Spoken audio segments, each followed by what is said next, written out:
Eu sou mineiro do centro-oeste de Minas, nasci numa cidade do interior, que chama Pompéu, uma cidade, rural, extremamente conservadora. Então eu sou meio que proveniente de uma elite de uma cidade pequena. Elite, estou dizendo porque meu avô era um comerciante grande, o outro avô fazendeiro, né, e sou criado num ambiente, eu estou entrando aqui nisso aí, porque eu acho que vai ter consequência depois, tá. De uma família que, de um lado da minha mãe, um pessoal extremamente católico, que era parente do vigário lá, essa coisa toda. E do lado do meu pai, então, esse grupo de comerciantes, e eu acho que isso teve um profundo impacto na minha formação, porque era um pessoal muito, muito, muito de conservador, né. A cidade inteira é conservadora. O meu pai é criado num ambiente de de direita, né. Eu me lembro do meu avô falando com meu pai, assim, "Deus não fez os dedos da mão iguais, como é que os homens podem ser iguais?", né. E meu pai dizia para ele, meu pai que também no início tinha essa mesma formação: "Ah, mas podia ser menos desigual, né, podia ser um pouco mais". Então, meu pai ele tem uma trajetória que ninguém sabe exatamente por quê. Eu descrevo isso na minha no meu memorial de titular. Ele se descola um pouco desse conservadorismo e se transforma numa pessoa que começa a ver as coisas. Então, na minha casa sempre se referiu ao golpe militar de 64, ele se referia como quartelada, enfim, ele teve uma virou brisolista, né. Não sei por quê, tem alguma coisa que aconteceu que deu essa virada né. E em 64 a minha família foi, entre aspas, expulsa de lá. Foi expulsa, apesar do meu pai ser irmão do prefeito, ser dono de uma liderança, tradicional de direita local, ele fez uma denúncia de das brigadas paramilitares que se fizeram lá em Pompéu, né, fazendeiro com armado. Isso é uma coisa que pode parecer até comum para nós hoje, né. Então, de certa maneira, o ambiente se tornou hostil para ele e, felizmente, ele é um comerciante, não tinha herdado a fortuna do pai, nem ele era um pequeno comerciante. Eu sou o primeiro de 8 irmãos. Ele vem para Belo Horizonte. Eu acho que, se não tivesse vindo, não tinha tido acesso à educação, né, que, ao contrário de alguns irmãos dele que se casaram com fazendeiras ricas, tiveram fazendas, né, ele não tinha essa perspectiva. E ele vem para Belo Horizonte, né, e nesse momento eu estava já em Belo Horizonte, numa educação, de colégio interno religioso, porque não tinha educação secundária lá em Pompéu. E eu, eh, fiz vestibular em 1900 e sempre ouvindo crítica à ditadura, crítica, né, veja bem, eu faço vestibular no pior momento. No momento Eu faço vestibular quase que no mês do AI-5, né, dezembro de 69, né. Eh, Talvez seja importante também, porque tinha um primo que morava conosco. O meu pai tinha perdido um irmão, e esse primo veio morar com a gente, e esse primo foi, eh, foi feito preso político nesse momento, o que aumentou um pouco a questão de toda a vivência da família em termos do que era perseguição, do que era, né. E esse primo, de certa maneira, isso aí engajou, de alguma forma, as pessoas em alguma coisa, que sabia que aquela ditadura não estava certa, não é aquilo ali não era o que todos nós desejávamos, para nós mesmos, né. Em 69, né, eu fiz o colégio universitário da Universidade Federal de Minas Gerais, que foi uma experiência educacional maravilhosa que eu tive. Fiz vestibular em Brasília e em Belo Horizonte, tá.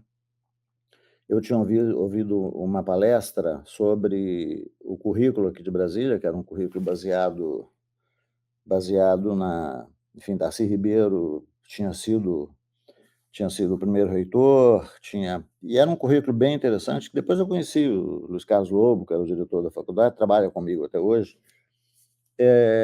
Eu me fascinei pela Universidade de Brasília. Entretanto, tendo passado em Brasília e em Belo Horizonte, pela questão até de recurso financeiro, que era caro você manter uma pessoa fora, né, e eu tinha 7 irmãos depois de mim, a opção por ir para Belo Horizonte foi mais ou menos consensual, não tinha o que, né, o que pensar. Entrei no movimento estudantil, entrei na universidade, um momento de muita turbulência, né, que era o momento que a UFMG tinha passado de 80 alunos na medicina para 160 e logo a chamada onda Yolanda Costa Silva, e logo tinha a história dos excedentes, que era um pessoal que entrou na justiça. Acho que várias faculdades federais no Brasil tiveram isso, passou de 80 para 160, de 160 para 320. Então, em 5, 6 anos, a faculdade tinha quadruplicado o número, tinha um número muito grande de alunos, né. Houve uma relativa massificação, me lembro que eu fiz vestibular no Mineirão, que era uma coisa que ninguém pensaria hoje, de expor as pessoas a um desconforto, de estar assentado numa arquibancada de cimento, né, 6 dias seguidos de prova. Enfim, mas foi muito improvisado, porque foi o primeiro ano do vestibular unificado lá na UFMG. Passei, comecei no primeiro semestre. Lá, já nesse momento, foi exatamente dividido o Instituto de Ciências Biológicas da Faculdade de Medicina. No ICB, Instituto de Ciências Biológicas, fui da primeira turma que fundou o DA do ICB, não fui presidente, mas fui vice, né. Então começou essa questão da militância do movimento estudantil lá no primeiro ano, lá no DA do ICB ainda, não era ainda da Faculdade de Medicina. Nesse momento, não tinha a repressão era muito forte, né, veja bem que eu estou falando aí de pós AI-5 imediato. Todo mundo morria de medo do decreto 477, todo mundo assustado, né. Então, a única forma que tinha de fazer militância, de pensar as coisas mais pelo lado nós usamos muito, por exemplo, a questão do teatro-jornal, do Augusto Boal, né, que era aquela história de você pegar notícias e chamar a atenção através de uma organização muito precária, né, chamado teatro-jornal, e essa coisa da militância foi aumentando. Me lembro de, não sei, por exemplo, o diretor da faculdade de medicina teve que nos dar uma sala ao lado da direção, porque o DOPS vinha e pegava o mimeógrafo, frequentemente, né. E olha que o diretor era o professor Clóvis Salgado, que é o nome do teatro, o Teatro de Belo Horizonte hoje, foi um grande líder, extremamente liberal de Minas, era o diretor da faculdade, protegeu a gente da forma que, né, como um bom liberal faz, né. Então, eh, ali pelos anos que eu já estava me aproximando na faculdade de medicina da formatura, nós começamos a ver que o medo das pessoas não deixava que elas se aproximassem do DA, não é, discutir, sei lá, Marx, discutir, né, materialismo histórico, isso era uma coisa completamente fora né, porque todo mundo morria de medo, né. Então nós vimos um filão, que foi um filão que eu acho que foi uma sacada legal, que a gente criou no diretório acadêmico Alfredo Balena, da Faculdade de Medicina, uma estrutura que se chamou Centro de Estudos de Saúde, que ao invés de discutir, panfletar, né, digamos assim, começou a discutir saúde comunitária. Então pegou a experiência aqui de Brasília, a experiência da Guatemala, a experiência e discutia com as pessoas. E naquele momento estava em curso, ainda não em Montes Claros, mas no Vale do Jequitinhonha, sob a direção do mesmo Francisco de Assis Machado, Chicão, né, o projeto lá do Vale do Jequitinhonha. A gente se organizou, inclusive alguns alunos da Faculdade de Medicina foram à caravana lá ao Jequitinhonha conhecer como é que acontecia isso, trouxemos o Chicão para discutir. Então, e é esse movimento da medicina comunitária que a gente começou a fazer no Centro de Estudo de Saúde, discutir texto, todo sábado discutia, ia um monte, começou de repente o DA, que não tinha ninguém, começou a lotar de gente para discutir medicina comunitária, né. Aí nós tivemos a ideia, eu estou fazendo todo esse prolegômeno para chegar nisso, de uma semana de estudos sobre saúde comunitária, CESAC, né, que a primeira CESAC foi coordenada por mim em Belo Horizonte em junho de 74, e eu acho que foi uma coisa, se você quiser, Carmen, interromper qualquer hora, não, sinta-se à vontade, com pergunta mais pontual, porque depois você pode fazer as perguntas gerais. Então a CESAC foi quer dizer, era um pouco a consolidação disso que a gente tinha feito. Existia um professor na Faculdade de Medicina, Domingos Gandra, que era uma pessoa de esquerda, mas era uma pessoa muito contida, porque também com família, com todo o medo que existia naquele momento. O Gandra me deu naquele momento, e aí daí começou a coisa toda. O Gandra falou: olha, para fazer essa CESAC aqui, você podia chamar algumas pessoas aí, e eu falei, eu fui conversar com ele, né, quem que eu chamaria? Aí ele me deu o nome de Sérgio Aroca, Ana Tambellini, Guilherme Rodrigues da Silva, Cecília Donângelo e Ezio Cordeiro. Foram esses 5 os nomes que ele me deu, tá. Eu fui, peguei um ônibus, ninguém de nós podia imaginar naquele momento pegar um avião, né, com dinheiro do DA, evidentemente. Do DA não, do Centro de Estudo de Saúde, a gente fez uma vaquinha e eu fui a Campinas, conversei com a Aroca, foi,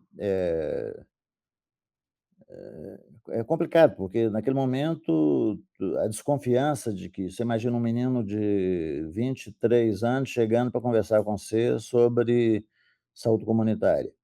Evidente que todo mundo morria de medo de dedo duro, todo mundo achava que podia ser infiltração, que poderia ser, mas no final das contas eu consegui uma boa aproximação com a Aroca, né. A Aroca me apresentou Célia Leitão Ramos, que trabalhava aí no Departamento de Preventivo de Campinas. Então nós convidamos para virem a Belo Horizonte, Aroca, Ana Tambellini e Célia Leitão. Passei em São Paulo, mesma coisa, mesma desconfiança, difícil as pessoas conversarem com a gente. Conversei com o Guilherme, com Cecília Donângelo, né. De ônibus ainda, fui de São Paulo para o Rio, conversei com Ezio Cordeiro, que ficou de vir também, e nós conseguimos convencer o reitor da universidade a dar as passagens e hospedagem para essas pessoas, que era um reitor também do campo bastante conservador, mas que eu conhecia há muito tempo, o professor Eduardo Cisalpino, um líder na microbiologia. No final das contas, nós realizamos a CESAC em Belo Horizonte, a primeira CESAC em Belo Horizonte, e foi um momento para mim de deslumbramento, porque eu até aquele momento eu tinha decidido, eu pensava que eu ia ser médico lá em Pompéu, não sei, eu tinha feito 300 partos lá em Pompéu, eu ia todo fim de ano, passava as férias inteiras dentro da Santa Casa de Pompéu. Aí, de repente, eu comecei a ouvir de Canguilhem, né, comecei a ouvir de Michel Foucault, comecei a ouvir de Ivan Illich, né. Então, foram coisas muito marcantes para mim, de certa maneira deu uma reorientação, de eu falar: "Olha, eu não vou fazer, eu vou atrás desse Aroca onde ele estiver, eu vou atrás, né. Nesse momento, tem um movimento paralelo a esse, que para nós foi muito importante, que foi a reforma curricular da Faculdade de Medicina de 74. Eu acho que é a reforma mais badalada em termos de se pegar anais da bem, né, porque foi a primeira vez que você tirou as pessoas de, por exemplo, de disciplinas específicas, hepatologia, pneumologia, e fez medicina geral de adulto, medicina geral de criança, tirou do ambiente hospitalar, colocou medicina ambulatorial. E para esse movimento da reforma curricular, que para mim, exatamente, acontece mais ou menos com um mês de diferença, a primeira CESAC e o primeiro seminário de ensino médio. E a gente estava muito imbuído das duas coisas, era praticamente o mesmo grupo, né. Então a gente faz a proposta nesse momento, além das outras transformações que eu estou dizendo, ambulatorial, etcétera, a gente faz uma proposta de internato rural, que jamais teria passado, em qualquer outra circunstância, se não tivesse acontecido uma coisa que é: a Faculdade de Medicina tinha sido autorizada experimentalmente, ainda no governo Costa e Silva, a diminuir para 5 anos, porque o problema já era a disponibilidade de médico naquele momento. Então, 2 faculdades no Brasil, acho que foi Belo Horizonte, foi Federal de Minas e Federal de Juiz de Fora, pode ter mais alguma, mas isso eu não estudei com profundidade não. Passaram para 5 anos, mas mantiveram a carga horária, ou seja, não tinha férias ou tinha pouquíssimas férias, era carga dobrada, etcétera, para formar médicos, num tempo menor, né. Como ia ter que voltar para 6 anos, que era a norma de educação médica no Brasil, na verdade, eu acho que aconteceu foi a gente, exatamente pela CESAC, como estudante, juntamos com alguns professores progressistas, e fizemos uma proposta que ninguém teve como, porque eles estavam desorganizados, a gente estava organizado, eles desorganizados, né. O Domingos Gandra chegou na época a dizer, inclusive, que eu tinha organizado o que ele chamou de Chico Gate, né, que a gente chamava um professor lá no DA, ouvia quais que eram as ideias dele, pegava essa fita, falava: "Ó, o fulano de tal falou isso, o que que você acha?", né.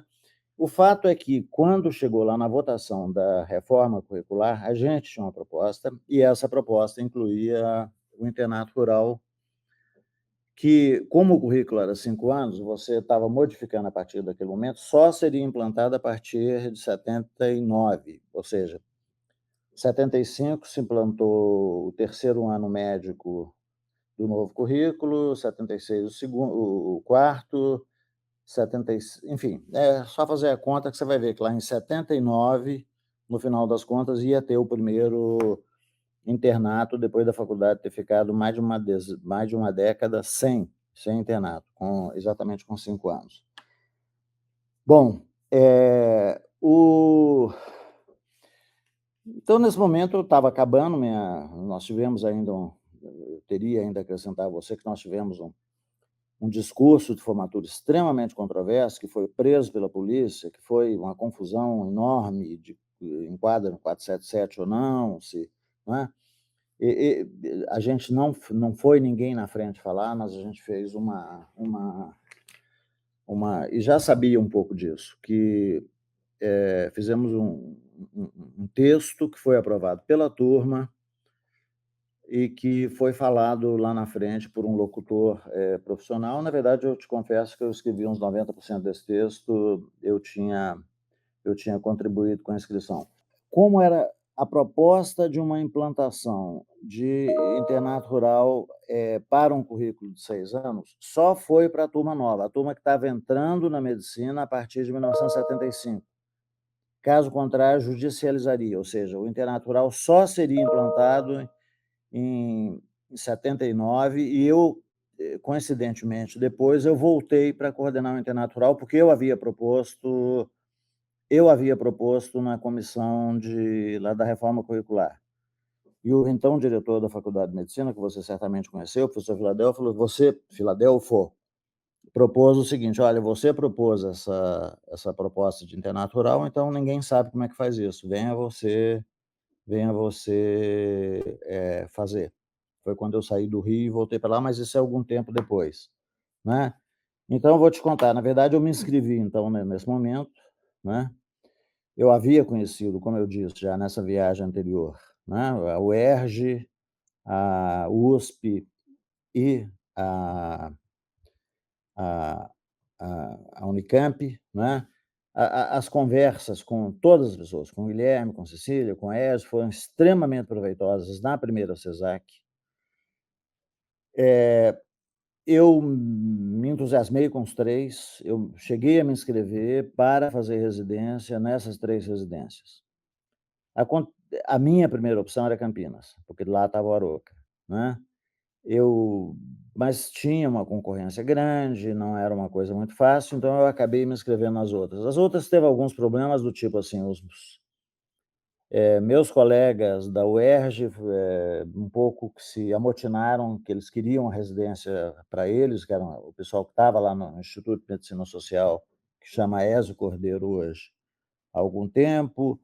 A USP exigia muito para a avaliação da residência o internato, e eu não tinha internato, porque, você está se lembrando, o currículo da Faculdade de Medicina da UFMG ainda era em 5 anos.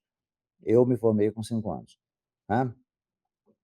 Então, aí enfim, dezembro de 74 eu fui, né, peguei um ônibus, né, fui lá para Campinas, ainda sem saber que dia que acabava. Eu tive o maior problema na volta para Belo Horizonte, porque não tinha passagem de ônibus de lugar nenhum.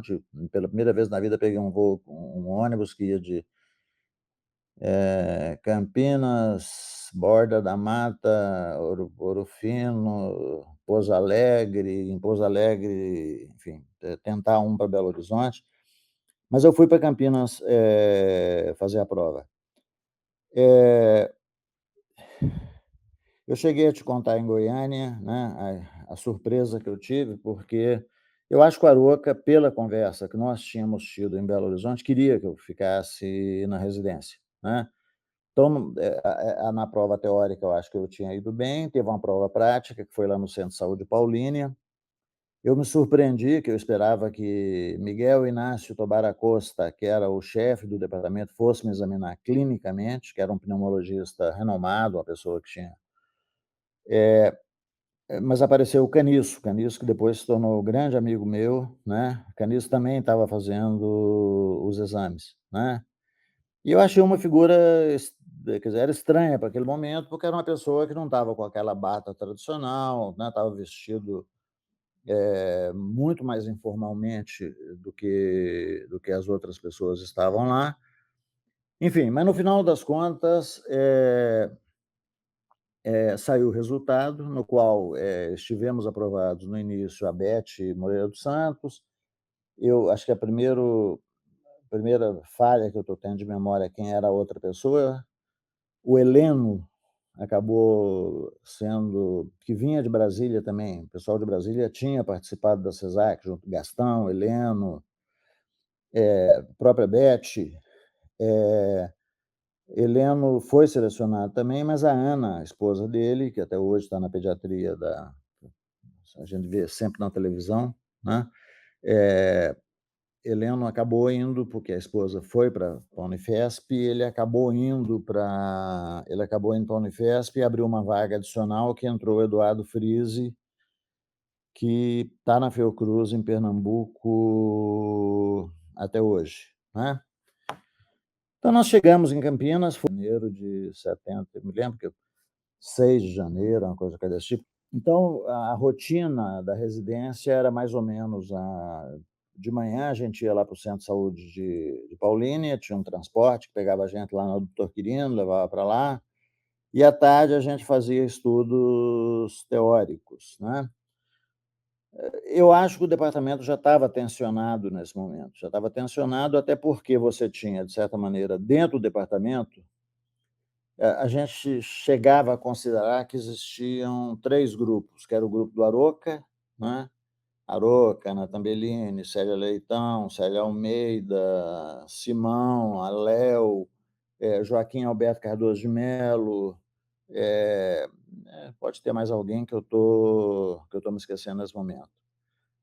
Você tinha um segundo grupo, porque aí a gente vai, se for algum momento, né, que tinha sido contratado exatamente pelos recursos do projeto LENC, que são 2 pessoas das quais eu nunca mais ouvi falar, do meu ponto de vista, felizmente, né, que é um que se chamava Segovia, outro que chamava Zamorano.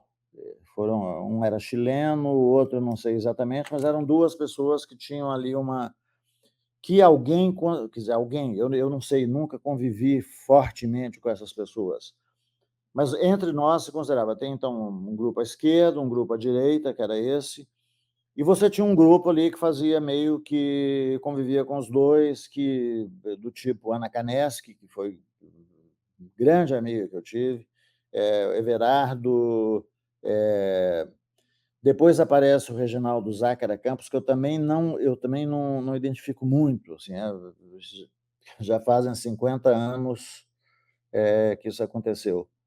Né, mas eu lembro que esses são os nomes que eu tenho assim na minha memória quando eu penso. O primeiro grupo de residentes, assim, eu lembro os 4, que era o Davi Capistrano, o Zé Rubem, que depois foi presidente do SEB, Zé Augusto Cabral de Barros, e a Rosali Ziller de Araújo, que era de Minas. Então, eu me lembro até porque, na verdade, você pegava os 8 residentes desse primeiro grupo, do primeiro e do segundo, era meio a meio Pernambuco e Minas Gerais. Né? Pernambuco, eu estou dizendo, o Davi é pernambucano, o Zé Rubens, Zé Augusto e Eduardo, que era da minha turma, e os outros 4 eram mineiros. Né? Então, nessa rotina toda, a gente estudava muito. Eu acho que a Ana Kaneski teve um papel muito importante nessa orientação de estudos, ensinando o que é um funcionalismo, o que é estruturalismo, o que é materialismo histórico, enfim, aí evidente que com uma tendência, mas a gente estudava bastante, mas nesse momento que eu estou dizendo, já aí no início do ano, né, acontece um incidente que esse é o meu ponto de vista, né, mas que eu acho que é um incidente que, de certa maneira, a meu ver, precipita a situação de mal-estar que já vinha se criando. Porque, nesse momento, com a experiência que a gente tinha de Minas, junto com alguns estudantes aí da Unicamp, que você, inclusive, citou alguns, né, que você, no nosso encontro de Goiânia, a gente resolve, durante a Semana Santa, se alguém olhar no calendário, vai ver quando foi a Semana Santa de 1975, né? A gente resolve fazer a convocação da segunda CESAC, né? Graças à sua lembrança, Carmen, eu até me lembrei disso ontem, porque tinha algumas coisas dessas que estavam meio evanecidas na minha memória, né? A segunda CESAC também é a mesma coisa, você acaba conseguindo um certo apoio, uma certa estrutura. Eu me lembro que os eventos principais da segunda CESAC foram um lugar que eu nunca mais fui na minha vida, nem sei se existe mais, que chamava Salão Vermelho da Prefeitura de Campinas, né? Que era um salão Existe ainda. bem sofisticado, assim, um lugar bem, né? E pela importância, né, do evento, o Zeferino Vaz foi a abertura, né? E esse episódio que eu vou te contar aqui agora, pode ser que você pode usar ele, evidentemente, mas talvez eu tivesse que fazer um double check em alguma coisa, né? É chamado para fazer uma conferência muito importante, eu não sei se foi a conferência principal do evento, uma pessoa que depois todo mundo na saúde pública do Brasil reconhece a importância dessa pessoa, que foi o então secretário de Saúde do Estado de São Paulo, Walter Lezer, né? O Walter Lezer tinha publicado, há pouco tempo atrás, um artigo, que foi um artigo considerado também seminal, que foi um artigo que reconhecia a correlação entre mortalidade infantil e pobreza. É isso, eu estou eu não vou lembrar exatamente do artigo agora, mas é alguma coisa por aí. Então era considerado alguma coisa que, ou seja, dentro da ditadura, alguém publicar um artigo que correlaciona, isso, mortalidade infantil e pobreza, era uma coisa que para nós, pelo menos, era uma coisa denunciadora, né. Então a gente chamou o Walter Eliezer e, pelo fato do Walter Eliezer ir, o Zeferino Vaz estava presente, né. Eu me lembro de que entre as pessoas que participaram, evidentemente, tinha muita gente radicalizado à esquerda, né, à direita eu não sei, mas à esquerda tinha, né. As pessoas tinham muitas dúvidas, muitas, né. E aconteceu um episódio que eu vi, né, que graças ao seu convite, eu me lembrei dele ontem, como foi assim, veio na minha cabeça como se fosse estivesse vivendo um momento. Eu me lembro que eu estava no Salão Vermelho sentado, primeira ou segunda fila, eu estava junto com Aroca e com Ana Tambellini e mais alguém lá do grupo né. E quando o Walter Eliezer falou desse artigo dele, ele estava na mesa ao lado do Zeferino Vaz.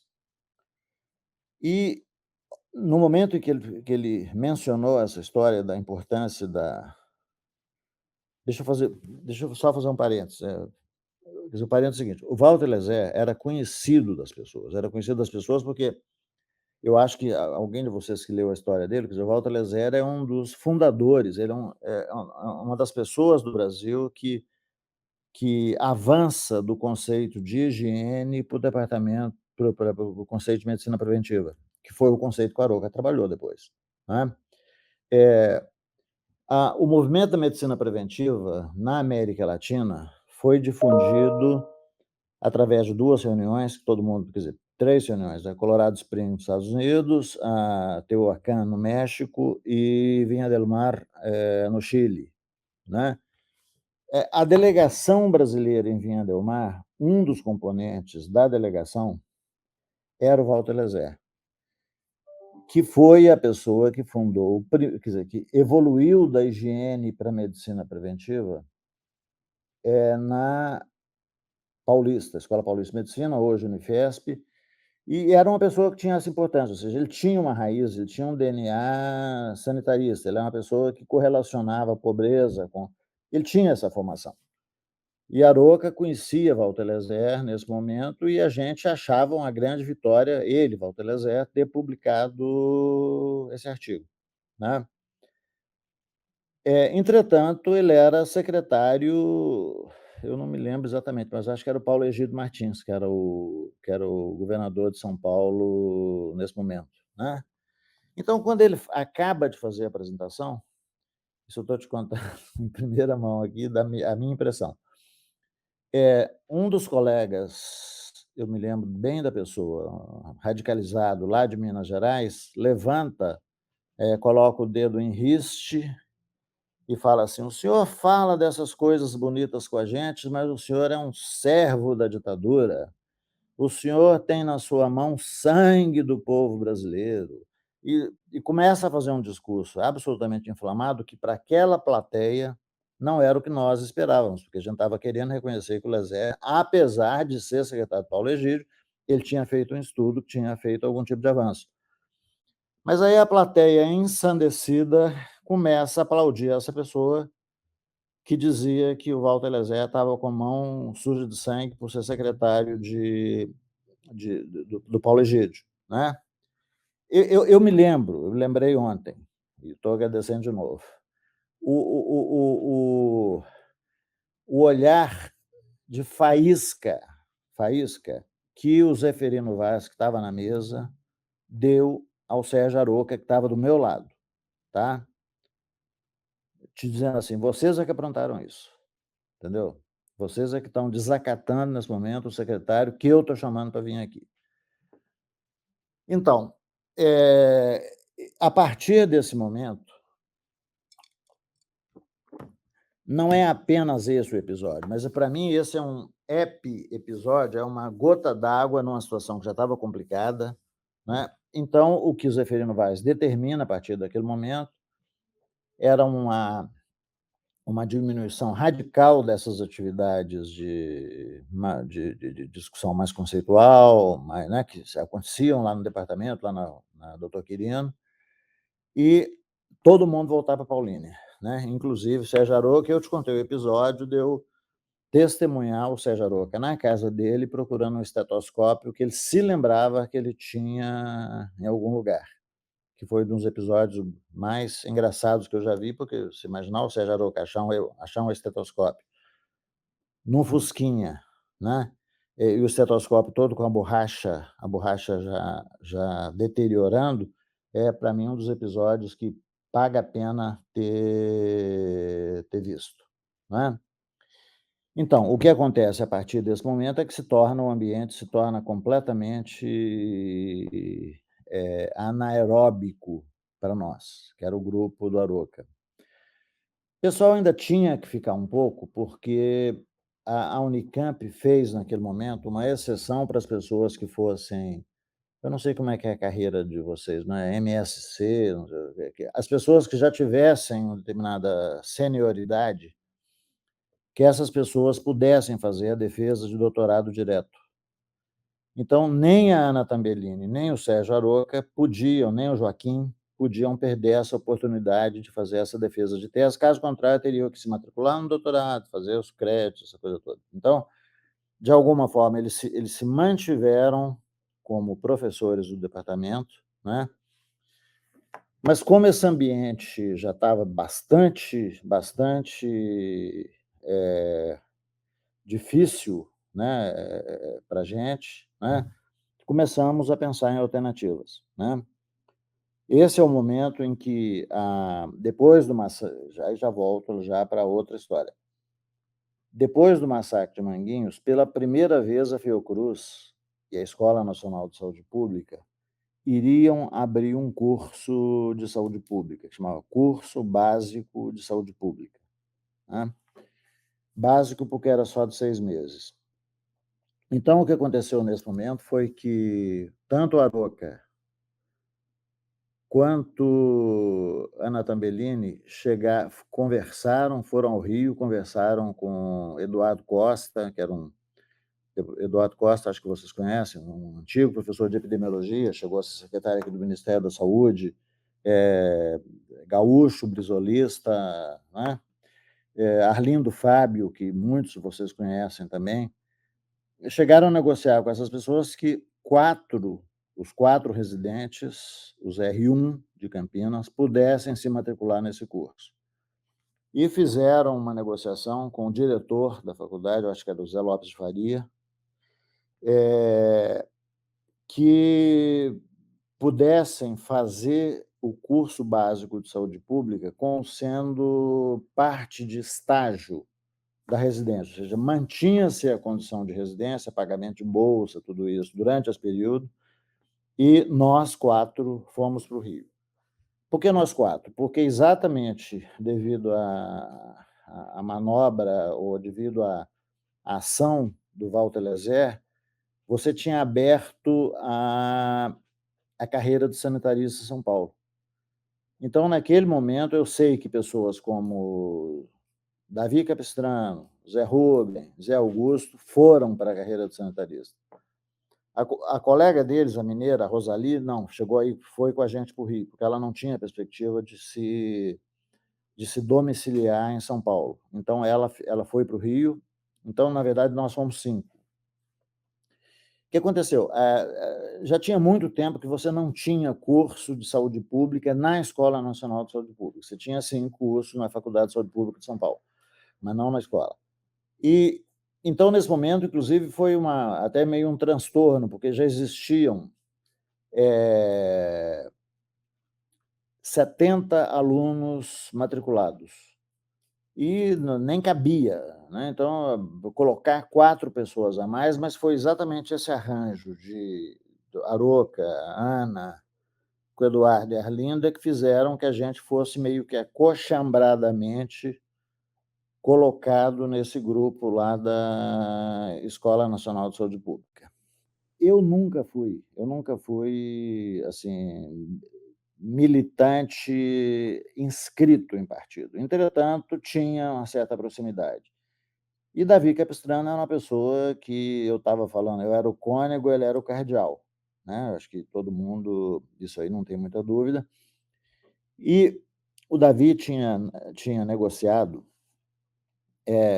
o provedor, da Santa Casa de Americana era uma pessoa que parece que tinha sido um antigo simpatizante do partidão lá, eu não sei exatamente, nem me lembro o nome dele, mas eu vou lembrar daqui a pouco, posso lembrar.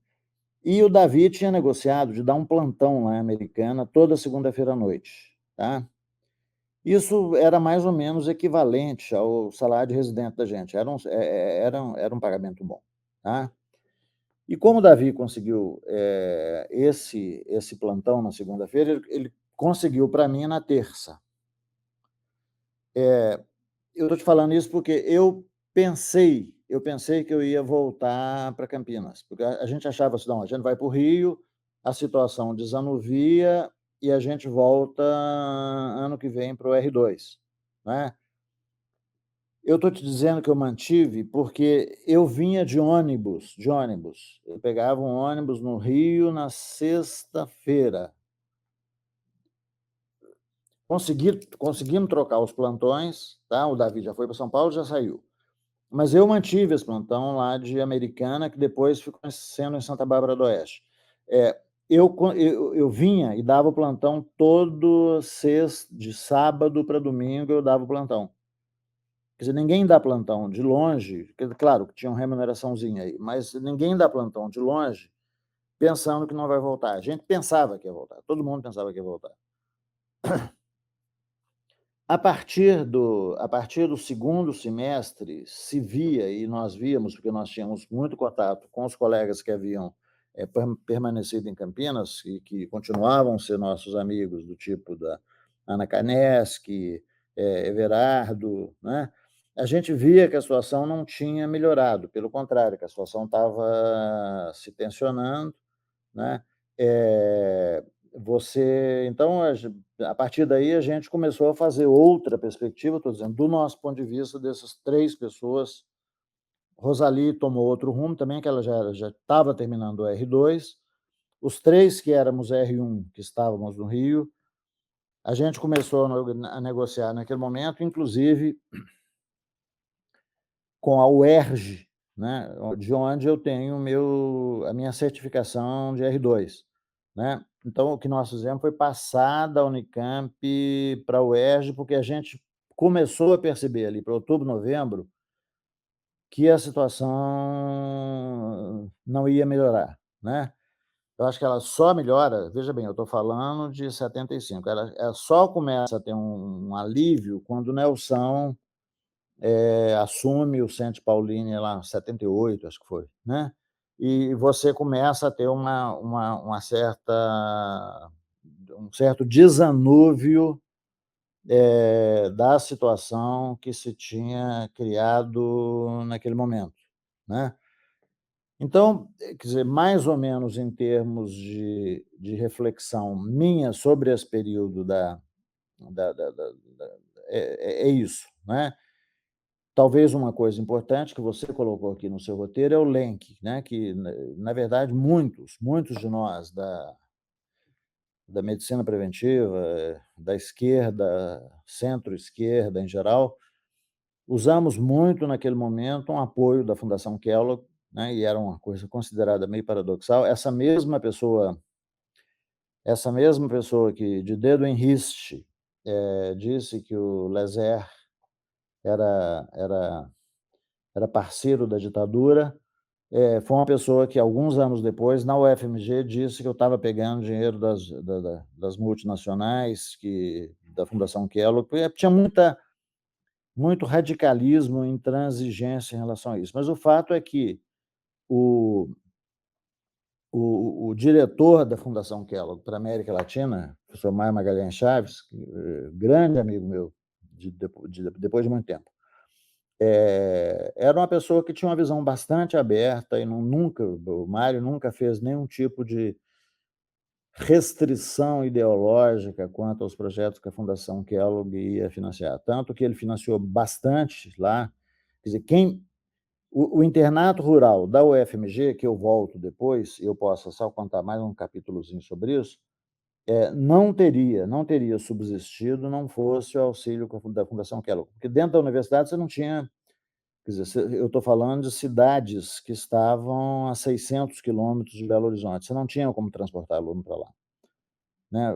O Mário Chaves, que ajudou muito comprando umas Toyota, comprando uns carros que a gente podia fazer, da mesma forma que ele tinha, não sei se você se lembra do velho edifício ali do Dr. Quirino, que você tinha o departamento lá no fundo e à esquerda, né, uma coisa até de carpete vermelho, até destoava meio do ambiente sisudo na universidade, né, que era um lugar que tinha certas facilidades, que teve dinheiro, pôde reformar a infraestrutura, e eu acho que nisso foi um pouco essa essa ajuda que Mário Chaves fez. Mário Chaves estava financiando o projeto de Austin no Rio, né?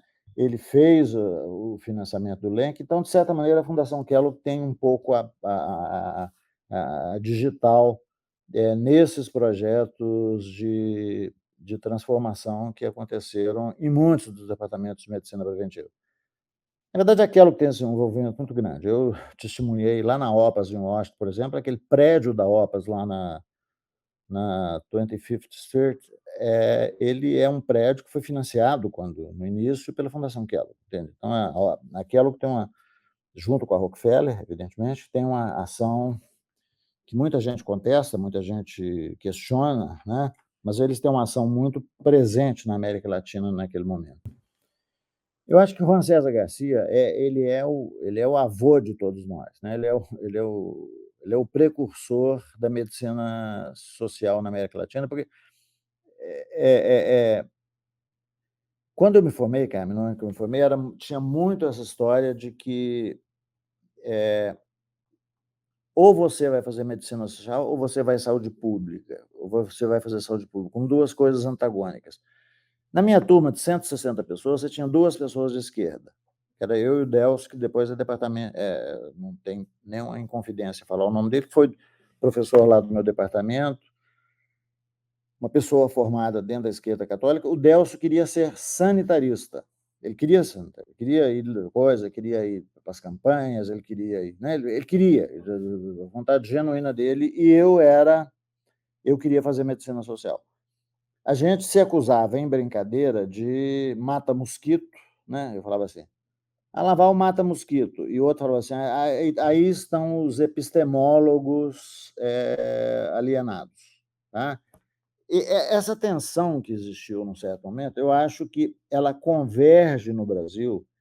Quer dizer, quando você encontra um nome saúde coletiva no Brasil, de alguma forma você está meio que conciliando duas coisas que até aquele momento eram inconciliáveis. O que eu estou dizendo? Quem ia fazer saúde pública era uma pessoa que tinha entrado na Fundação CESP, era diretor de uma unidade mista e ia ou para a Faculdade de Saúde Pública de São Paulo ou para a ENSP fazer gestão de saúde pública e ser sanitarista para o resto da vida. O outro era o perfil do professor do Departamento de Medicina Preventiva. Quer dizer, você tinha uma preventiva que estava começando naquele momento, a gente se lembra que ela começou exatamente pelo Lezer, lá nos anos 60, né? Então, essas duas coisas eram muito antagônicas. Eu acho que o Juan César Garcia faz um movimento que cria, na América Latina, a medicina social, que, de alguma forma, no Brasil, se traveste de saúde coletiva. Então, quando o Juan César, Juan César Garcia ele é médico, ele é formado em medicina e ele é formado em sociologia. Ele é a primeira pessoa marxista que é contratada pela Organização Mundial Pan-Americana ou Mundial da Saúde, em Washington, né? Eu tive a honra de me assentar no escritório que ele se assentou durante um tempo. E Juan César Garcia só existe, só é contratado, só vai para a OPAS pelo discernimento, pela grande abertura que teve um grande professor brasileiro, que foi Zé Roberto Ferreira. Zé Roberto Ferreira, as histórias são todas entrelaçadas, não tem nada que não é entrelaçado. Zé Roberto Ferreira tinha sido vice-reitor da Universidade de Brasília na época do Darcy Ribeiro, tá? É um grande admirador, conhecedor de Anísio Teixeira. Ele era provavelmente o maior fã que Anísio Teixeira teve na vida inteira. E o Zé Roberto vence muito precocemente, ainda muito novo, um concurso para ser o diretor de recursos humanos da OPAS lá em Washington. Uma pessoa que falava perfeitamente bem inglês, que tinha, né, uma pessoa bastante de elite do Rio de Janeiro, Loyola, né? E aí o Zé Roberto vai, e o Zé Roberto é uma pessoa que nunca foi uma pessoa militante de esquerda, nada disso, mas ele deu espaço para que pessoas como Juan César Garcia, né, para que e outra pessoa que está nesse momento, fazendo 101 anos, que é Maria Isabel Rodrigues, que foi ministra da Saúde, reitora da Universidade de El Salvador. Ele foi a pessoa que deu espaço para que Juan César e Maria Isabel pudessem se estabelecer lá em Washington num momento em que não era bom. Quer dizer, o momento da OPAS, da gestão de Ramon Villarreal, que foi o momento que precedeu o Carlyle. Carlyle foi eleito em 82. Eu vou entrar lá na coisa do Aroca também. Carlyle foi eleito em 82. Então, se nós fizermos a conta para trás, em 78, o Villarreal foi eleito, que era um indivíduo do altíssimo conservadorismo mexicano.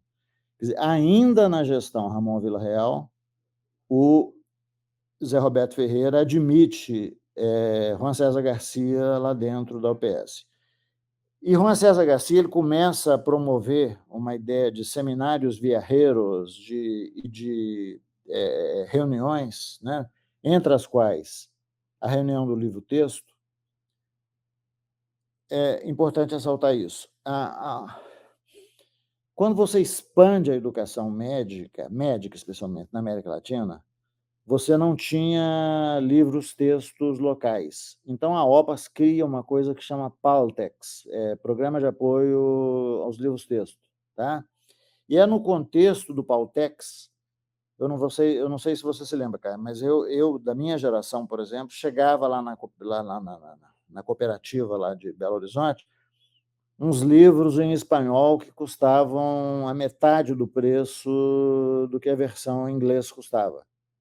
Isso eram os livros do Pautex, que era o Programa de Apoio ao Livro-Texto da OPAS, que eles identificaram que você não melhoraria a educação médica na América Latina se você não fizesse uma ampla disponibilização de livros-textos. Exatamente são as reuniões dos comitês do Pautex que o Juan César Garcia, de alguma forma, começa a chamar gente progressista para trabalhar na OPAS. Então, você pega, por exemplo, figuras como Sebastião Loureiro, da Bahia. Né? Então, a primeira geração das pessoas que Juan César Garcia envolve nisso são, especificamente, né, Cristina Laurel, no México, a Catalina Eibenschutz, no México, o Granda, do Equador, o Jaime Breio, do Equador, Hugo Mercer, da Argentina, que está vivo e muito bem até hoje, continua. Eu tive 2 semanas atrás com ele lá em Buenos Aires, que é uma pessoa que está nesse primeiro grupo. O Hugo foi expulso pela ditadura argentina e foi das pessoas que ajudou a abrir a unidade de Xochimilco, no México, onde a Cristina Laurel e a Kátia Eibenschutz eram diretoras ou dirigentes, né? Com outras pessoas. Eu poderia citar muitas delas, eu acho que a memória não está ruim, não. Mas, então, e no Brasil, especificamente, a First Generation do Garcia, aqui no Brasil, são, especificamente, Guilherme Rodrigues da Silva, que estava um pouquinho acima da faixa etária dos demais. Cecília Donangelo, Ézio Cordeiro, Sérgio Aroca. Eu acho que esses são os e daí está colocada a conexão, quer dizer, quando o Gandra me deu, lá em 74, uma carta para que eu procurasse para a primeira CESAC o Sérgio Aroca e o Ézio Cordeiro, o Domingos Gandra estava se valendo dessa conexão Garcia. Então, eu concordo com você, eu acho que, na verdade, o Juan César Garcia foi o precursor, né? E aí ele cria essa geração e essa geração abre também, quer dizer, não teria ninguém na América Latina descoberto o Ivan Illich, não teria descoberto os estudos de Foucault, de Canguien, se não fosse essa abertura que o Juan César Garcia deu. Então, eu concordo enormemente nisso aí. E falei numa reunião aqui na Unasus, em Brasília, semana passada.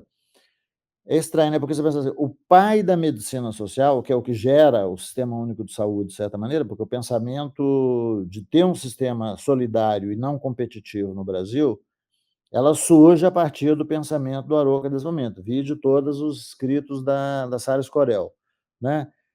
O Juan César Garcia não escreve nenhum livro sobre sistemas de saúde.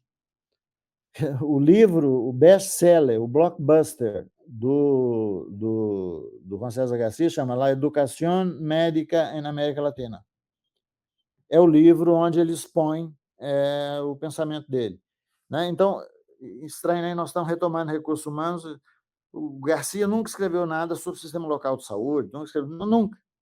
Ele escreveu, quer dizer, a grande obra dele, tem muito artigo, mas a grande obra dele é essa da educação médica na América Latina, de onde o Aroca tira o dilema preventivista também. É, de certa maneira, uma sequência disso, dessa concepção da importância que esse fator central, né, central no sistema de saúde, que são os médicos, são importantes. O que é a tese da Cecília Donaggio? É também isso, quer dizer, estudar a categoria médica, né? Então, eu acho que isso é muito importante, essa participação do Juan César, assim. E respondendo já a sua segunda pergunta, quer dizer, quando a Aroca vai para a Nicarágua, foi umas... O que é a minha interpretação da história? Na verdade, quando aconteceu a ruptura lá de Campinas, aí de Campinas, lá em 75, de alguma forma você tinha um certo pensamento planejador no Brasil, que está ligado àquela ideia de industrialização, de indústria nacional. O ministro do planejamento do governo Geisel, por incrível que pareça, era João Paulo dos Reis Veloso, que é um piauiense que foi uma pessoa que, enfim, está muito envolvida nessa questão de um certo pensamento estratégico modernizante para o Estado brasileiro. Exatamente, João Paulo Veloso é que propõe a quem era presidente da Fiocruz naquele momento, que era o Vinícius Fonseca, ele propõe o programa PESES, Programa de Estudos Socioeconômicos em Saúde, e PEP, Programa de Pesquisas Educacionais, que passa a ser, a partir daquele momento, foi o grande programa de estudos que você teve no Brasil, e, de certa maneira, eu reputo como a origem de muito do que se criou como saúde coletiva no Brasil. São os estudos do PESES e do PEP, a meu ver, que dão muita sequência a isso. A partir de um certo momento, começa a se criar anticorpo, que era um grupo de comunista dentro da Fiocruz. Eu assisti o concurso, que a Aroca teve que fazer o concurso público para ser professor da Fiocruz, e me lembro que, na verdade, foi um militar que se contrapôs a ele no concurso, e toda a sorte de maldade que se dizia de que os comunistas estão tomando conta da Fiocruz. Para que você tenha uma ideia, isso fora do registro, não pode citar, não tem problema nenhum.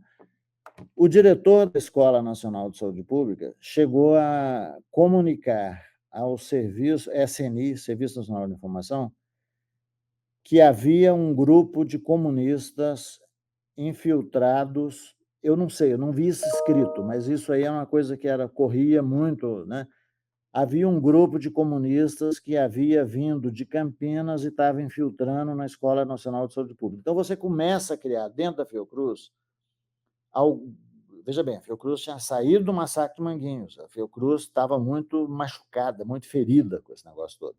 Você cria um pensamento meio de rechaço, as forças mais conservadoras se colocando de um lado e algum rechaço a essa, entre aspas, penetração comunista que você podia ter dentro da Fiocruz.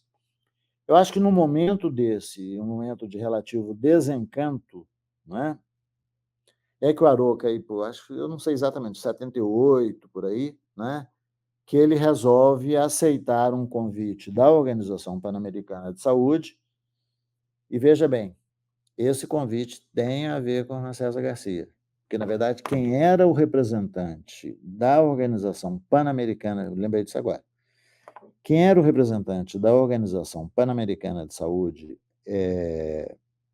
na Nicarágua era Miguel Márquez.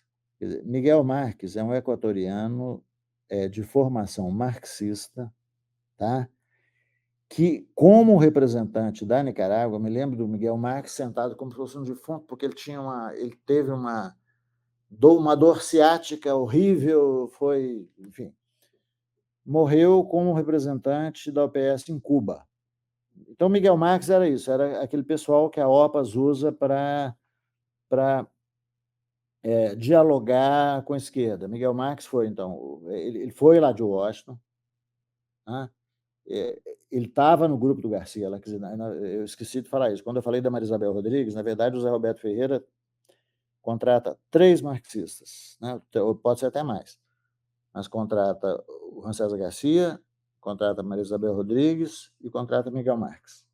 Tá? Miguel Marques, na carreira dele, vai para ser representante na Nicarágua. Quando o Miguel Marques é representante da Nicarágua, ele identifica 2 pessoas brasileiras que funcionaram como consultores lá na Nicarágua, que foi o Sérgio Aroca, que ficou lá muito tempo. Eu visitei o Aroca na casa dele umas 3 vezes em Manágua. Inclusive, ele me fez a maior desfeita que alguém pode ter feito. Se você quiser essa coisa, eu conto depois. Posso contar aqui também, não tem problema não. Que alguma pessoa pode fazer a outra na vida, tá? Nessa época. E Fabiola Guiar Nunes também foi contratada por... Vou logo contar essa história da desfeita. Tem uma cachaça em Minas Gerais, que é a cachaça mais famosa de Minas. Deve custar mais de R$1.000 hoje, uma garrafa que se chama Havana. Eu, na supervisão do internato rural, eu fui lá em Salinas e falei com o seu Anísio Santiago, que é o dono da Cachaça Havana. É um cara que não ficou rico porque não quis, porque ele só fazia um pouquinho de garrafa e não vendia. Tanto é que o preço chegou a um preço absurdo, estapafúrdio de... A Cachaça Havana, se você comprar no mercado central de Belo Horizonte, deve ser mais de R$500. Eu fui lá no Anísio Santiago e falei, Anísio, velho Anísio, eu vou visitar um amigo meu na Nicarágua e preciso de comprar umas garrafas de Havana para levar para lá, porque é a melhor cachaça do Brasil. E todo mundo hoje, eu acho que não tem dúvida que é a melhor cachaça do Brasil. Estou contando caso aqui, mas mineiro gosta de caso. Aí eu coloquei essas, ele falou, vou te vender 2, porque eu te conheço, a gente supervisionava o internato rural lá em Salinas. Eu vou te vender 2. E aí eu peguei essas 2 garrafas e coloquei dentro da mala, tá? Volta tudo a mesma coisa, são as mesmas, né?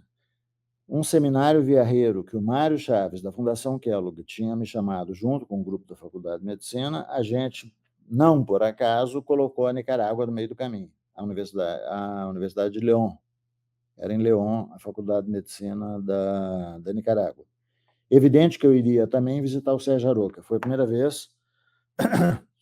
Isso foi lá no primeiro aniversário da Revolução Sandinista, que é em 79, né? Então, isso já em 1980.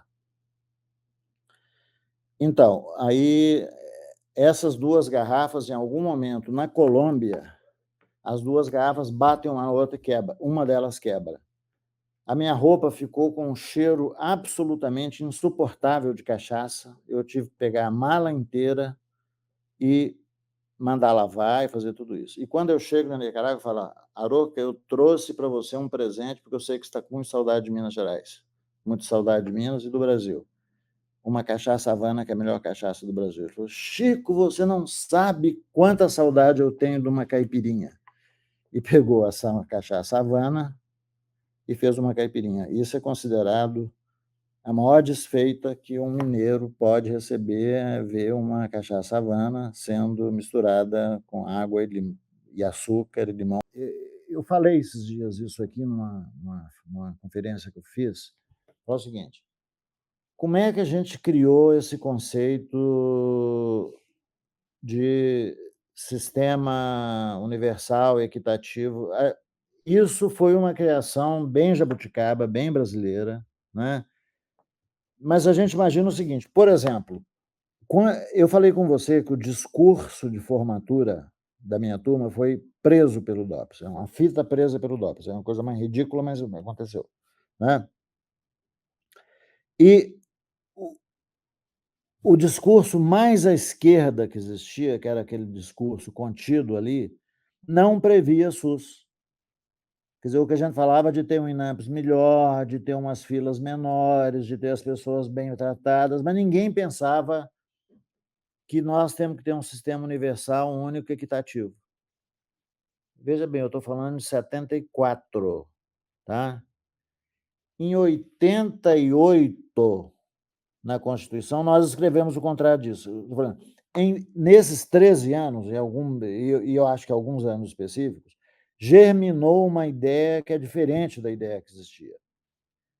Se você pensar bem, por exemplo, quem eram os grandes palestristas da medicina social daquele momento, do que veio a ser medicina social, era especialmente Carlos Gentili de Mello, que é uma pessoa que, dentro do INAMPS, tinha se revoltado contra o status quo dos cardeais da previdência privada, do modelo de acumulação, da questão da segmentação. E o Carlos Gentili de Mello, o grande discurso dele era esse. O Carlos Gentili de Mello falava uma frase, eu convivi muito com o Gentili. Falava o seguinte, ele repetia, era um mantra. Ele falava, vocês repitam isso, o pagamento por unidade de serviço é fator incontrolável de corrupção. O pagamento por unidade de serviço é um fator incontrolável de corrupção. Tanto que depois colocou a IH, colocou tudo isso, mas, de certa maneira, quer dizer, a reforma gentiliana era uma reforma dentro da Previdência. Não questionava, por exemplo, de você ter o Ministério da Saúde de um lado e o INAMPS de outro. Se alguém contasse para nós, sanitaristas, em 1975, que daí a 15 anos, em 1990, não haveria mais INAMPS, qualquer um de nós apedrejaria essa pessoa, achava que essa pessoa está doida. E aconteceu, nós conseguimos fazer essa acumulação.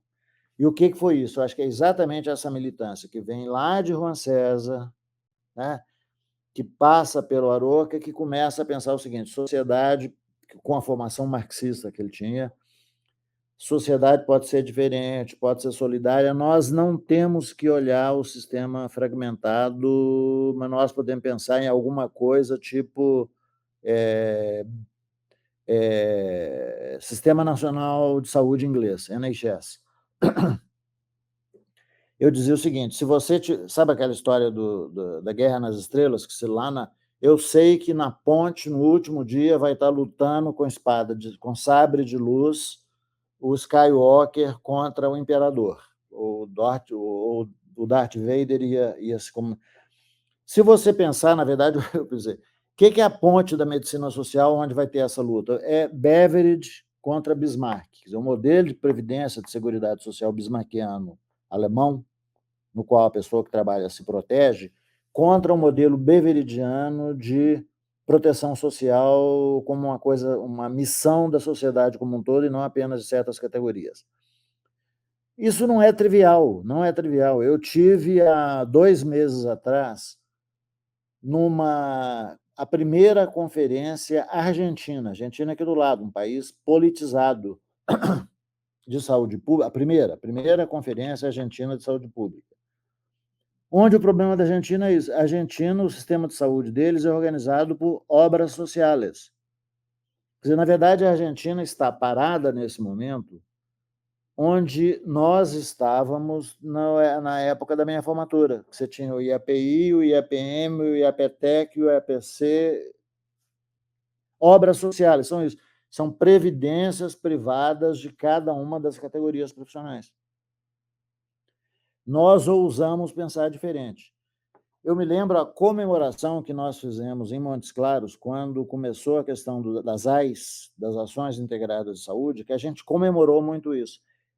Essa é a primeira vez que uma pessoa pode ir no posto do INAMPS e não tem que mostrar carteirinha. Quer dizer, não mostrar carteirinha para ser atendido não é uma coisa trivial. É uma obra que nós fizemos nesse período que eu estou dizendo, que vai aí entre por volta de 1975, tá?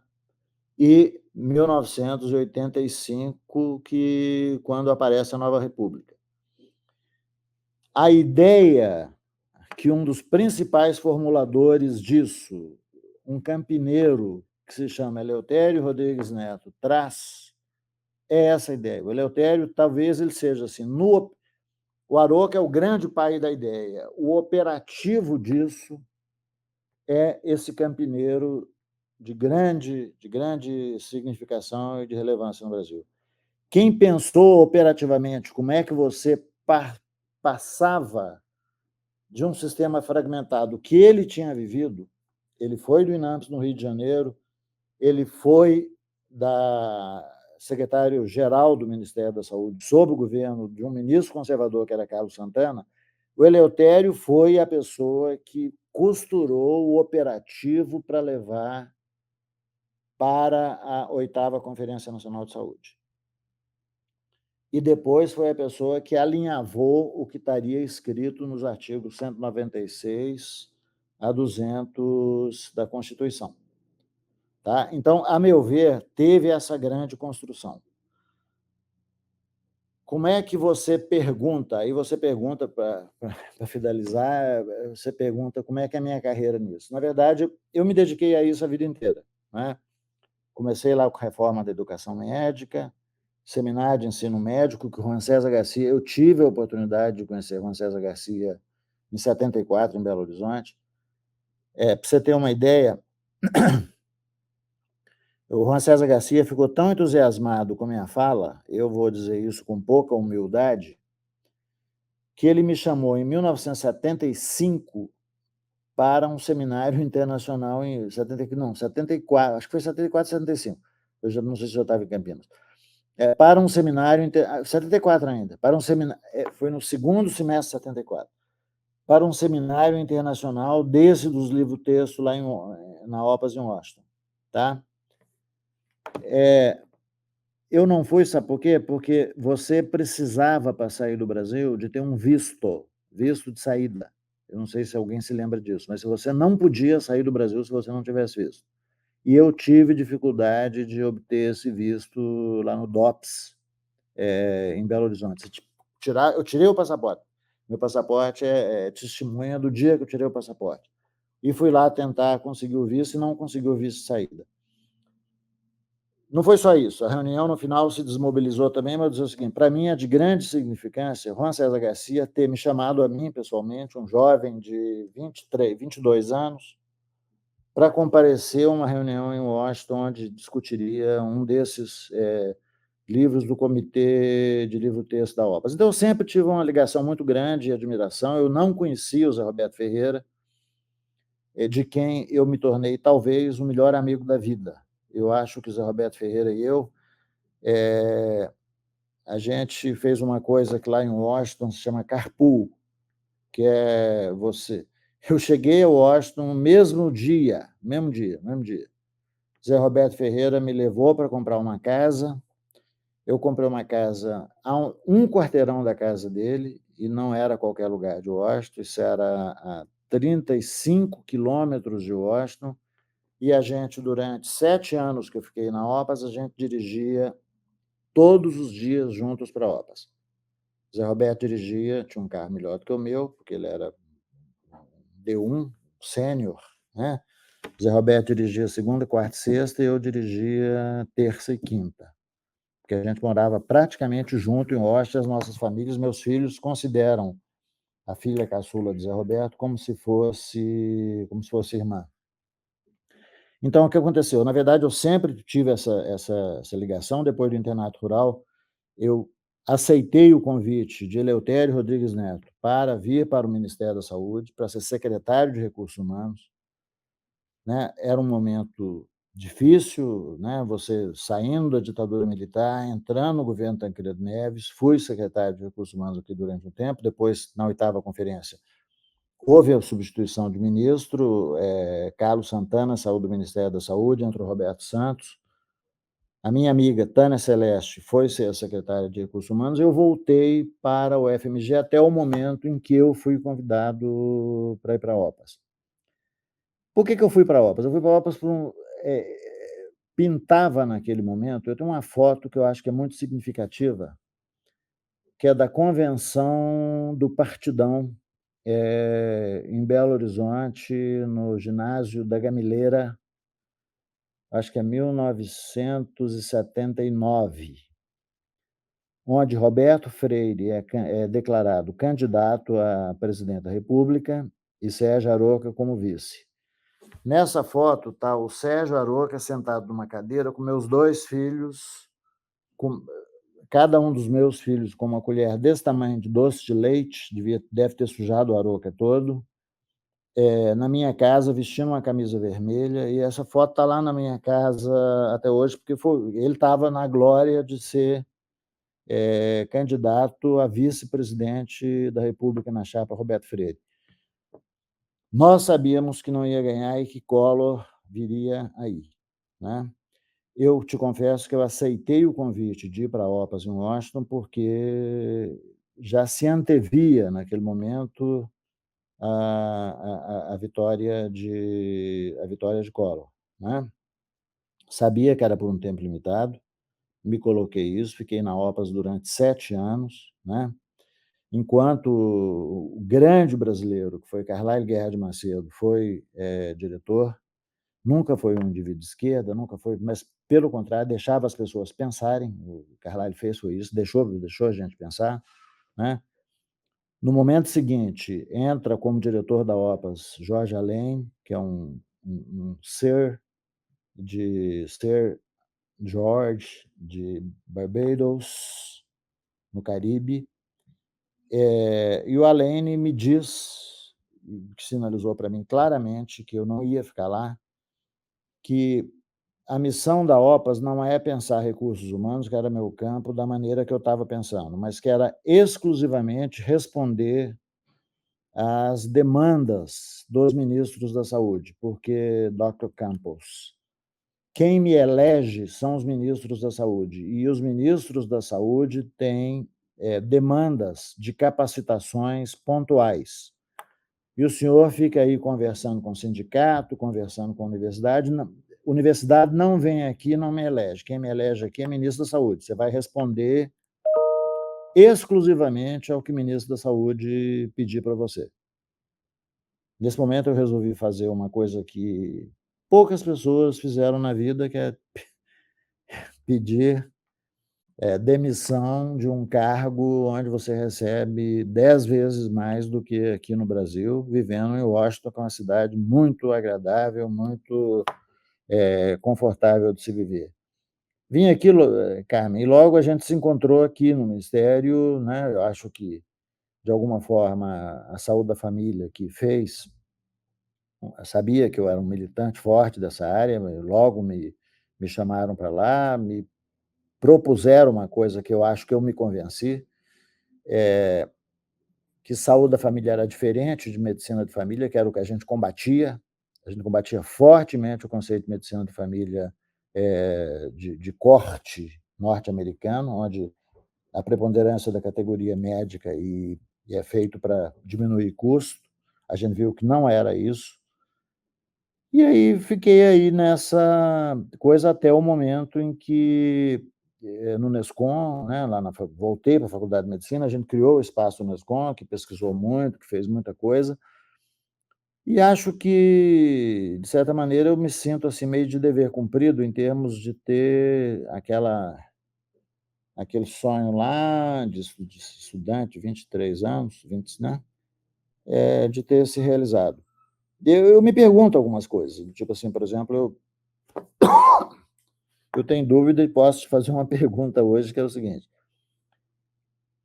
fosse eu o Filadelfo, que era o diretor da faculdade de medicina, teria eu entregado 160 estudantes num ônibus para levar lá para o norte de Minas, das famílias mais de elite de Belo Horizonte, para o internatural, que ninguém sabia o que era? Eu provavelmente eu teria pensado 3 vezes, e o Filadelfo teve coragem de fazer isso. E a UFMG teve coragem de, investir nesse processo. Então, eu acho que, como reflexões de um velho prestes a se retirar, né, eu acho que um pouco isso, acho que eu sinto uma certa coerência nisso, sabe, assim, eu estou pensando nisso porque eu estou fazendo eu estou tentando alinhavar alguma fala lá para a cerimônia de professor emérito que vai ter lá na UFMG daqui a 2 meses.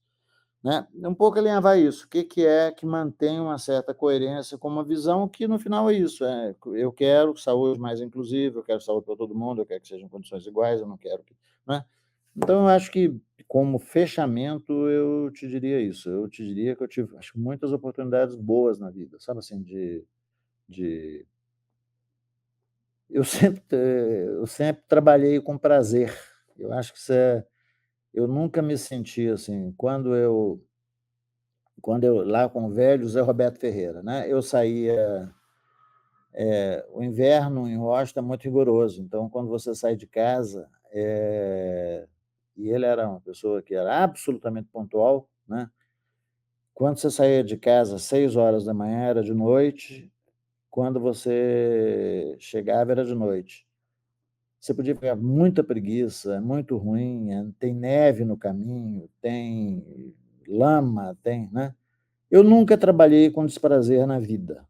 Eu sempre, sempre, eu fiz muito aquilo que eu gosto de fazer. Eu fico pensando, a gente discutia muito aí quando a gente discutia Marx aí em Campinas, o trabalho alienado, né, como é que deve ser ruim, né, a pessoa ir para um trabalho que ele se sente, açoitado o tempo todo, né. Eu sempre fiz o que eu queria fazer em termos de trabalhar com essa história de um sistema de saúde que eu acredito nele, né. Várias vezes eu tive vários problemas lá em Washington, no sentido de que, no momento em que as reformas privatizantes, lá no Investing in Health da Organização Mundial de Saúde, eram a moda, a Colômbia era a moda, o Chile era a moda, você vê o desastre que foi feito nesses 2 casos, né. Eu sempre tentei, né, atuar mais ou menos coerentemente nisso. Então eu me lembro, assim, que lá na Obras a gente tinha lá na Obras em Washington, a gente tinha uma briga muito grande, né, do que era modernização, o que não era. Eu cheguei a escrever uma placa na minha porta: "Yo soy obsoleto", né, porque eu acreditava que você podia ter um sistema de regulação, estatal com a ideia de single payer, né, enfim, para concluir é um pouco isso, né, como diria o Frank Sinatra lá no My Way, I did what I had to do, I did it my way. Eu fiz do meu jeito, eu acho que, de certa maneira, mantive uma relativa coerência nesse processo.